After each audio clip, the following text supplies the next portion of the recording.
Hello and welcome back to another video. Today we have the all new Xpulse 210 with us.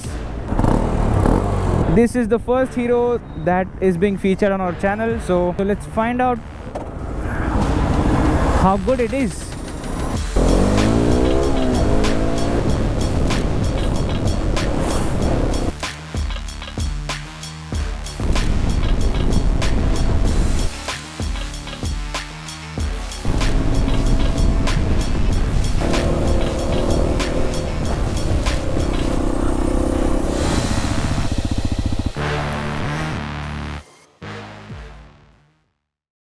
Initial impressions, the seat height is pretty much similar to my Scrambler 400X, I think, which is around 830 mm, I guess 835 mm, but the seat is narrow where we grip the tank, so can easily reach the ground.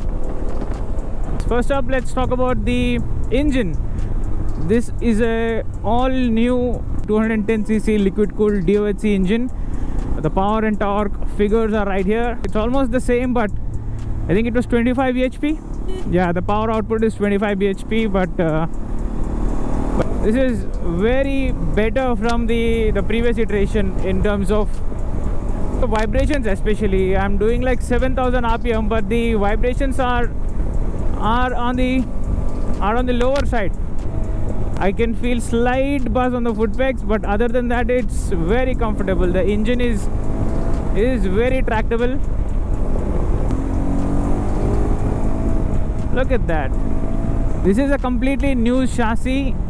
You know, nothing from the old model is continued to this one. The suspension at the rear is a link type suspension, gives that much more freedom for the rear wheel to move up and down when we are doing the off-roading sections. So that's one advantage about the link type suspension. The bodywork is completely changed from the previous iteration. This one gets a liquid cooled engine with a radiator protruding out on either sides, and the exhaust is also redesigned. This is where it shines. This exhaust is completely redesigned. It now comes under the seat, you know, with that much more height. That higher exhaust, you know, would be useful when you want to go like water crossings and river crossings that most of the riders experience while they are on a ride to the hills, like, you know, the Leh and Ladakh. That's where this is, you know, that higher exhaust comes into picture.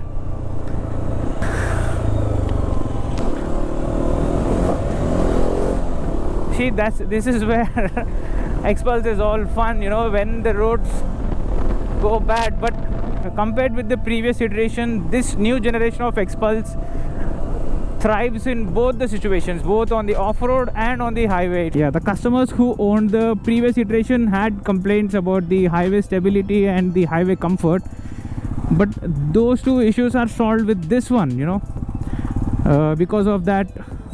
Because of the refinement from the new engine that they have developed. And next up is the instrument cluster. This gets a fully color TFT display. It looks very minimalistic and it's clearly visible under the bright sun. The time is 11:30 right now, but I can clearly see the instrument cluster. Oh,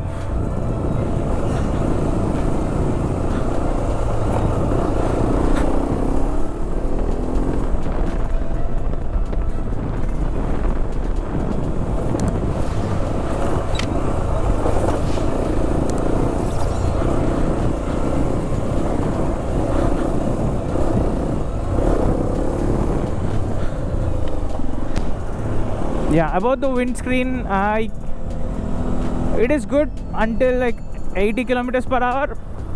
Post that, I can feel some slight buffeting on my helmet, but you can get an aftermarket extender for this windscreen and that would solve the buffeting. I stand 5'8", 9 inches tall, so if you are shorter than that, if you are 5'7", 5'8", then the buffeting should not be an issue. But you are taller than me, then you might require that.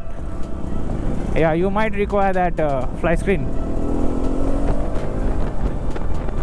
The front brake feel is good. There is bite, but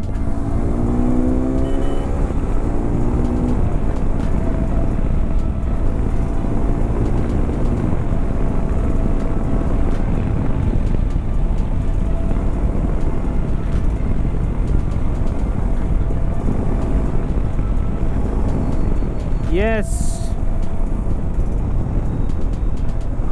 The front brake feel is good. It's crisp, but you can experience some amount of nosedive, you know, under hard braking. Rear is okay. Rear brake is, front brake is where the whole game is. Rear brake could have been a little better, but yes, it's okay. It's there. It's like it's there.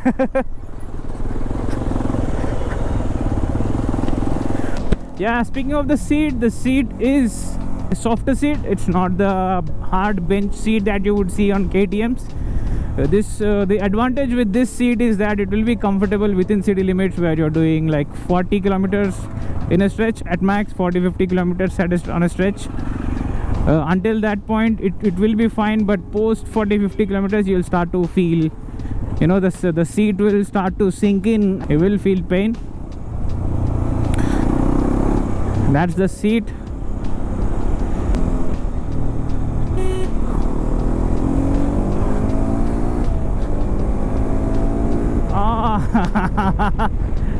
That's good.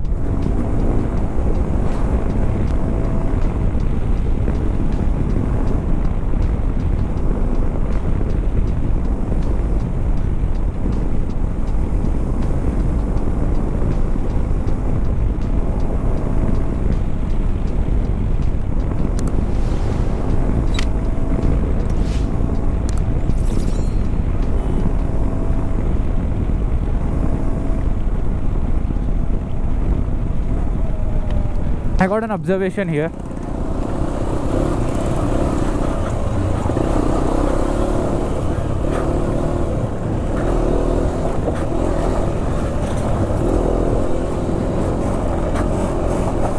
Yeah, I got an observation here. I have stalled this bike on a couple of times right now, but why is that? Because I got used to riding the Scrambler 400X. You know, it has that bottom end torque. Even if I leave it at a gear higher or so, it still pulls off, you know. Yeah, that's one observation I've made, that yes, you can't leave it in a gear higher and expect it to, you know, pull off, come along with you. It is going to stall. After spending a good amount of time with the bike on the roads, I took it to a nearby lake where I would get chance to do some off-roading on the retaining wall that is constructed along the perimeter of the lake.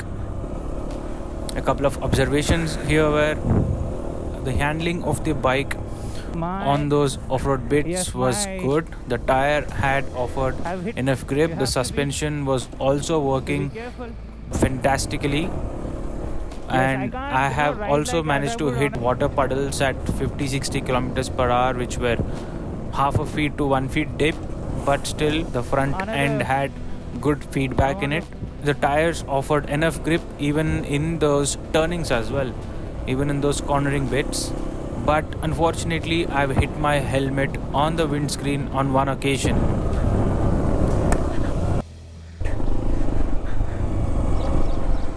So if you are planning to get this bike to do some serious off-roading, you better watch out for that windscreen, because that's gonna come in your way.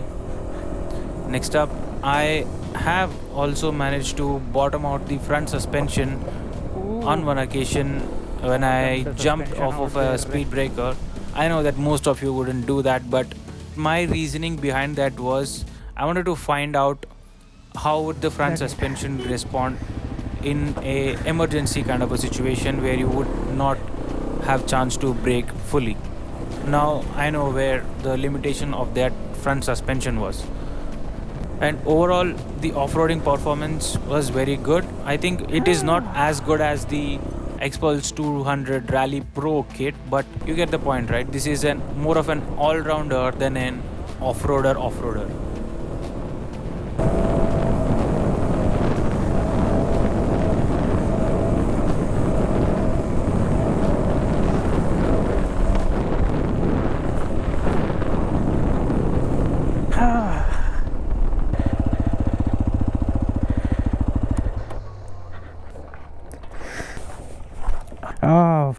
That was that was a ton of fun, man. Not gonna lie. Yeah, I still didn't dare to push the bike because it's a test bike. Oh my god, that was a lot of fun, right? The engine was taking them those water bits like crazy. There you have it, the all new Xpulse 210.